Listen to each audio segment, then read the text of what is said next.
Hola amigos de Materia Oscura. Estamos aquí para un nuevo capítulo y este es de los que a los que os gusta el universo, pues plantea una cuestión muy inquietante.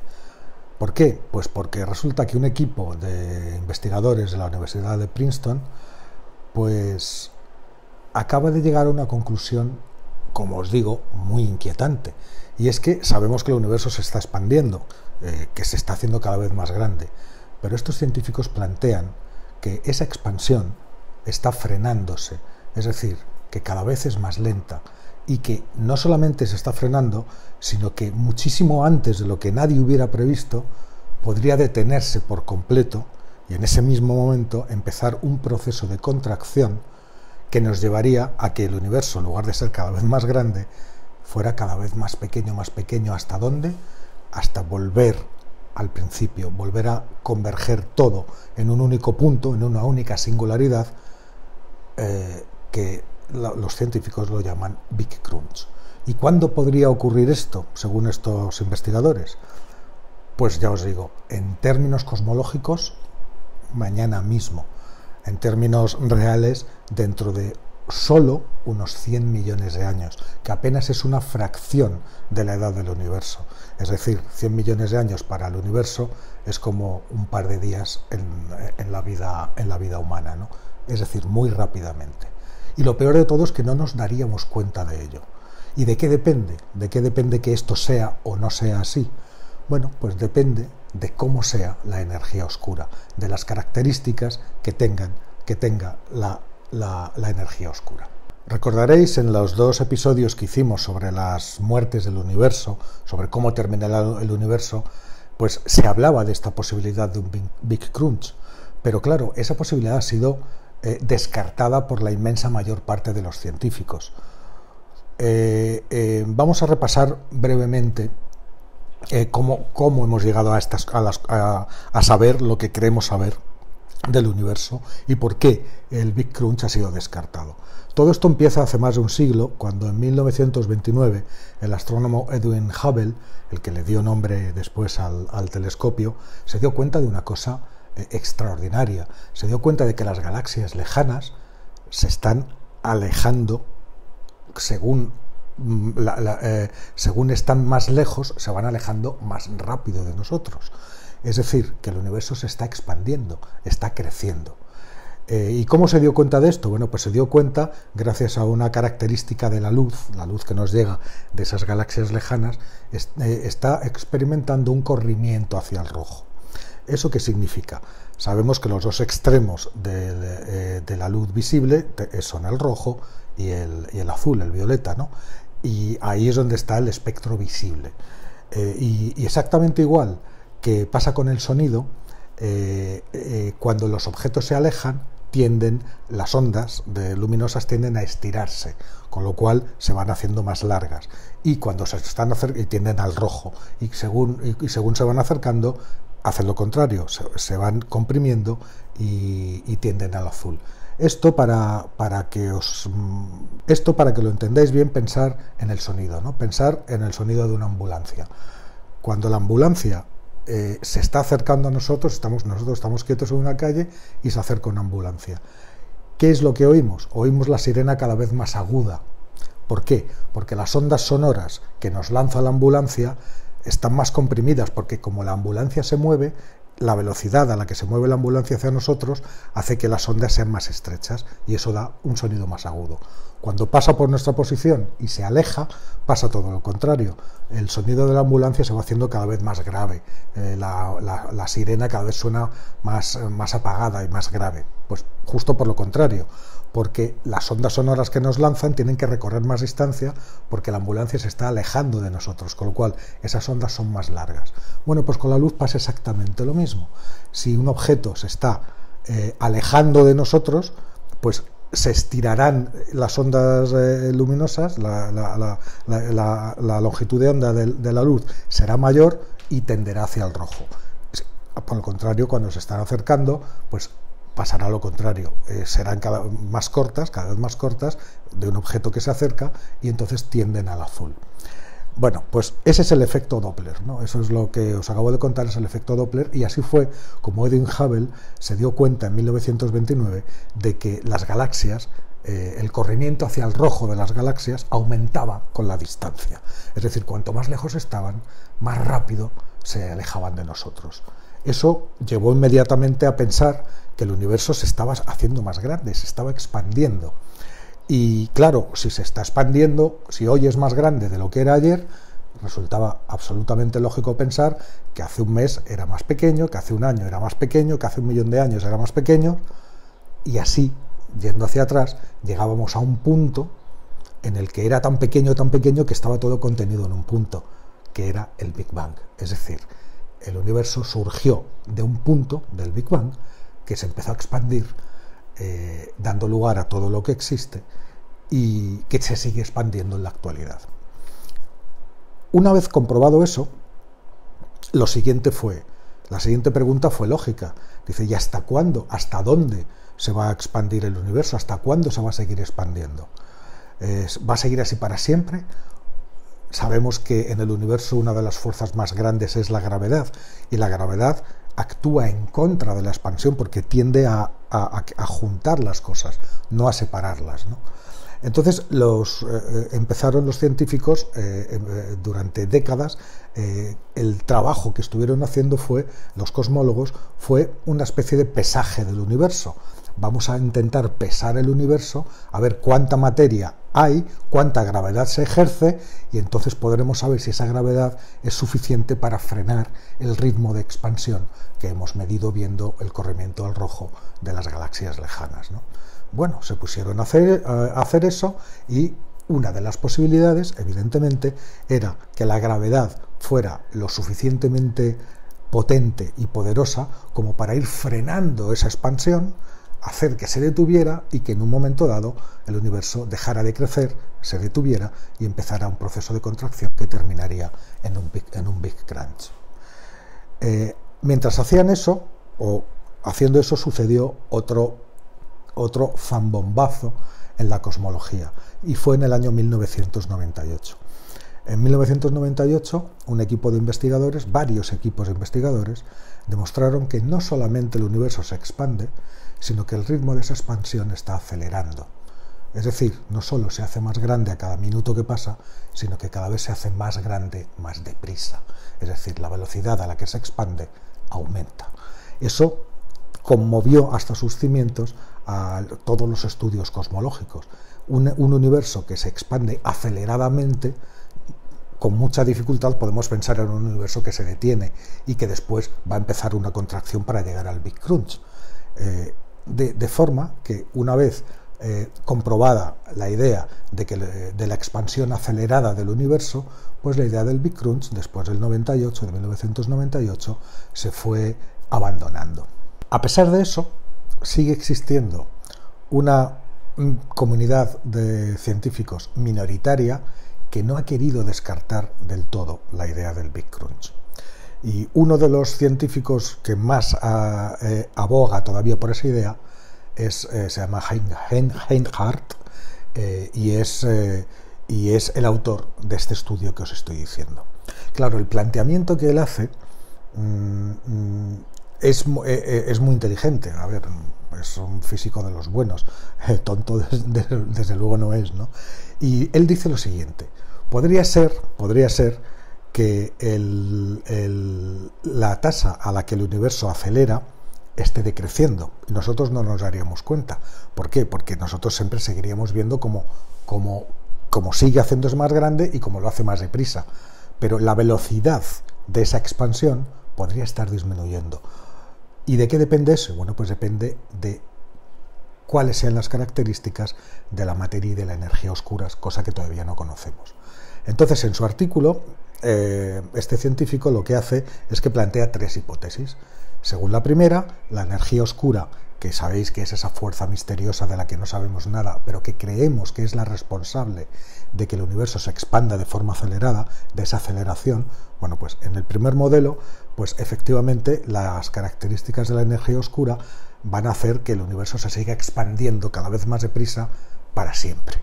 ¿Y eso qué significa? Pues que las galaxias, los grupos de galaxias, cada vez van a estar más separados unos de otros hasta que estén tan lejos que desde una galaxia es imposible ver ninguna otra más, y todo eso se diluirá, es decir, la materia que brilla estará tan separada que acabará diluyéndose, y cuando ya no quede más energía para formar estrellas, el universo se seguirá expandiendo, será un universo negro sin estrellas y sin galaxias. Esa es una posibilidad.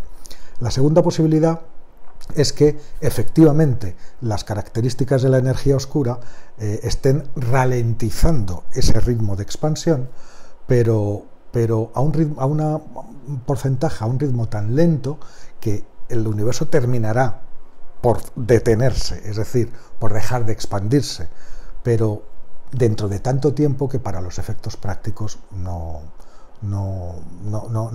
resulta práctico, es decir, pasará tantos miles y miles y miles de millones de años que nos da lo mismo considerar esa cantidad de tiempo tan grande que la expansión eterna. Pero la tercera posibilidad, en el tercer escenario, la energía oscura tiene unas características según las cuales el universo ya habría empezado a decelerar. Y para que lo entendamos, los científicos ponen un ejemplo. Y claro, para que entendamos por qué no nos daríamos cuenta de esto. Imaginaros que vamos por una autopista en el coche y de repente apretamos el acelerador a fondo, lo ponemos a tope, pero a tope, a todo lo que da, ¡bum! Vamos a toda pastilla. Estamos acelerando muy rápido y entonces de repente levantamos el pie, pero no del todo. Levantamos el pie pero mantenemos la punta del acelerador. ¿Qué es lo que hace el coche? Sigue avanzando, el universo se sigue expandiendo, pero lo hace cada vez más lento. O sea, esa expansión, la velocidad de esa expansión cada vez es menor, ¿de acuerdo? Nosotros no nos damos cuenta, nosotros vemos que el coche está acelerando, pero esa aceleración es menor. Bueno, pues según estos investigadores, el universo en ese tercer escenario estaría haciendo exactamente eso. Es decir, sigue acelerando, pero el ritmo de aceleración ya se ha levantado el pie, digámoslo así, del acelerador, y ese ritmo de aceleración se está frenando. Y calculando y midiendo la velocidad radial de un montón de estrellas y galaxias, estas cosas que hacen los cosmólogos para corroborar sus teorías, pues llegan a la conclusión de que el parón, es decir, el momento en que dejará de acelerar, eso no quiere decir que no se siga haciendo más grande, y que la expansión siga uniformemente, ya sin acelerar, es decir, el momento en que ya no haya aceleración, está muy cerca. El límite inferior son 100 millones de años, como os he dicho al principio. Es decir, dentro de 100 millones de años, el universo puede haber dejado de expandirse. ¿Qué pasará en ese momento? Bueno, pues que durante un tiempo que los científicos calculan en otros 100 millones de años, seguirá expandiéndose, pero ya sin un motor encendido, por inercia. Es como si de repente apagamos el motor. Seguiremos avanzando con el coche por inercia durante un tiempo, pero después iremos parando y la expansión se detendrá por completo. Cuando se detenga por completo, la gravedad entrará en juego y empezará un proceso de contracción que dentro de muchísimo tiempo nos volverá a llevar a un Big Crunch. Con lo cual, de muerte oscura, larga, casi infinita, de un universo negro y expandiéndose, nada. La muerte por Big Crunch sería muy diferente.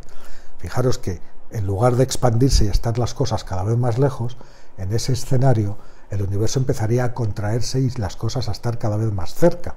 Eso quiere decir que en un momento dado, en lugar de seguir alejándose, el espacio entre las galaxias iría disminuyendo. Ya sabéis que la expansión del universo no es que se muevan los objetos en el tejido espaciotemporal, sino que es el propio tejido espaciotemporal el que se estira, como se estira la masa de un bollo metida dentro del horno, y las pasas, que son las galaxias, están más lejos, no porque se muevan, sino porque se estira la masa. Bueno, pues así es como se expande el universo. Bueno, pues en este tercer escenario, lo que sucedería es exactamente lo contrario. Esas pasas, esas galaxias, al irse encogiendo el universo, al ir habiendo cada vez menos masa entre ellas, menos espacio-tiempo, irían acercándose, con lo cual los niveles de energía aumentarían, habría mucha más luz, se generarían muchísimas más estrellas durante un tiempo muy largo, un tiempo lo suficientemente largo, pero claro, eso seguiría comprimiéndose y al final toda la materia se volvería a juntar, y cuando se juntara los niveles de energía crecerían tanto como estuvieron al principio, volveríamos a la sopa de partículas ardientes a miles de millones de grados, donde ya ni hay planetas, ni hay galaxias, ni nada, porque todo se habrá fundido en una masa incandescente, ¿no? Y todo eso se seguirá haciendo cada vez más pequeño hasta que, ahí es donde llega la física, desaparezca comprimido en un punto de infinita densidad donde todo esté contenido, que sería el Big Crunch.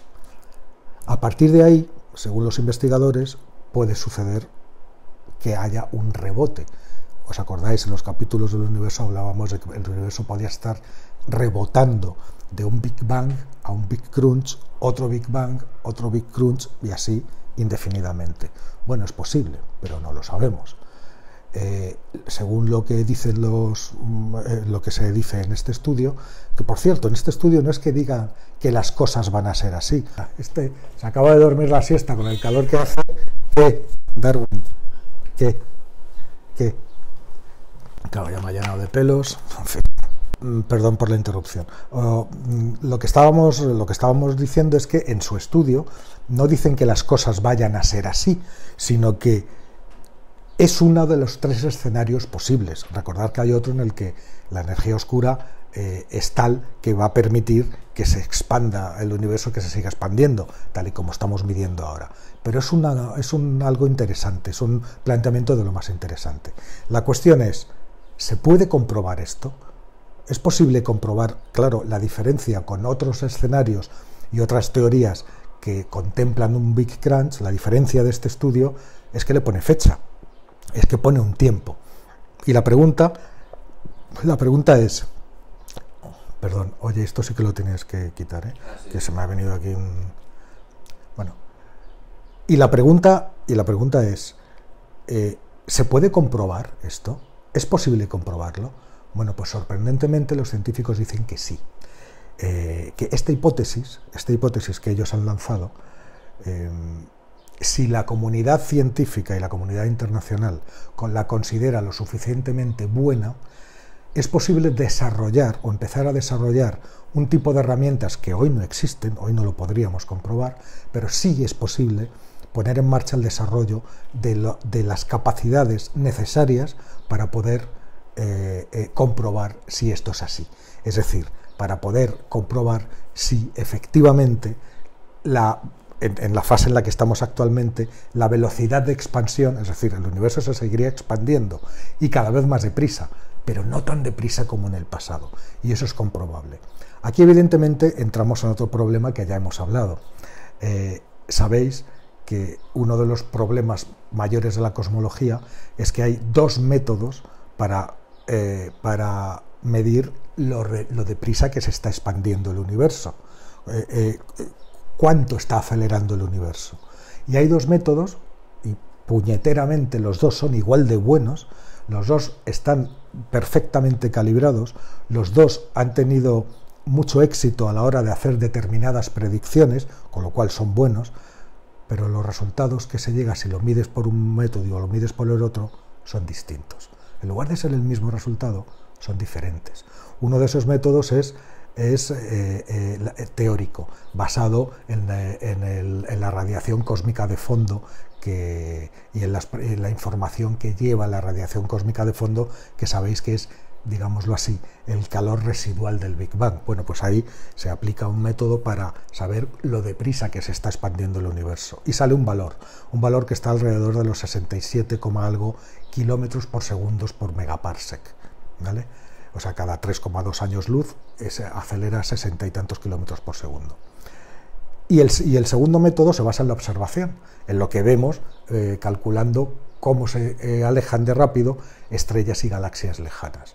Y ese da un poco más rápido, hay como un 10%, más o menos, un 10% de desfase. Y ahí se alejaría más rápido, a unos 73-74 kilómetros por segundo por megaparsec. En fin, esta discrepancia les está volviendo locos. Podría ser que este factor de sí, sigue acelerando pero cada vez más lentamente, nos dé una respuesta y haga que por fin concuerden las cifras. A eso se refiere este equipo de investigadores cuando dice que sería posible desarrollar la tecnología y las capacidades necesarias para medir si esto está sucediendo, esta reducción de la velocidad de expansión, y segundo, cuándo va a detenerse del todo esa expansión. 100 millones de años es lo que ha calculado él, pero insiste en que es un valor de mínimos, es decir, podría ser 100 millones de años, pero también podría ser mucho más, podría ser menos, es complicado, pero mucho más, es un valor mínimo, ¿no? El desafío está encima de la mesa. Si la comunidad internacional de científicos recoge este guante, pues pronto podríamos tener respuestas, y esta sería una de las respuestas importantes, una de las respuestas que nos habla sobre el destino en general del universo en el que estamos, ¿no? Ahora, como sabéis, tenemos varias posibilidades, unas opuestas a las otras, pero la verdad es que a día de hoy no tenemos todavía ni idea de cómo va a terminar el universo o de cómo va a ser el futuro a largo plazo del universo. Hay varias ideas, pero dependen de una serie de factores, como la energía oscura, que por ahora desconocemos. Y hasta aquí el vídeo de hoy. No quiero despedirme hoy sin recordaros que si os gusta el canal, suscribiros, que todavía hay mucha gente, hay muchos mos que no están suscritos, y suscribirse es absolutamente gratis. Y luego ya, si queréis, los que quieran, sabéis que podéis también haceros miembros, que en este caso sí, en este caso se puede uno hacer miembro por 0,99 céntimos, que no es tampoco una gran cosa, y entonces tendréis además acceso a otra serie de vídeos cortos y de contenidos cortos que hago específicamente para los miembros, ¿no? Y aparte de otra serie de ventajas como pines y esas cosas que las diseña Andrés, que por cierto está diseñando una nueva colección de pines que la vais a ver muy pronto y que espero que os gusten. Bueno, somos Mos, nos vemos la semana que viene.